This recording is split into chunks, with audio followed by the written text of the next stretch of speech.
এটা কি টনিদের বাড়ি? কে তুমি? আমার নাম সালমা। সালমা, খবরদার তুমি এই বাড়িতে ঢুকবে না। তুমি এই বাড়িটা জ্বালিয়ে পুড়িয়ে শেষ করে দিয়েছো। দয়া করে তুমি এখান থেকে চলে যাও আর আমাদেরকে জ্বালাতে এসো না। দেখো, আমি জানি আমি টনির সঙ্গে অনেক ভুল করেছি। আমি এখনই টনির সঙ্গে ক্ষমা চেয়ে নেবো। ও, তুমি টনির সাথে ক্ষমা চাইতে এসছো? আসো, তোমাকে টনির কাছে নিয়ে যাচ্ছি। আসো। এই দেখো আমার ভাই, এই দেখো আমার ভাই এখানে এসে গেছে। যাও, ক্ষমা চাও। শুধু তোমার কারণে আমার ভাইটা মরে গেছে। তুমি আমার অভিনয় বুঝতে পারলে না টনি। আমি কি এরকম করেছি?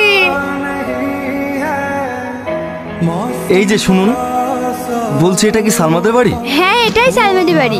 কিছু বলছেন? ও কি বাড়িতে আছে? না, ওকে বিয়ের দিন থেকেই পাওয়া যাচ্ছে না।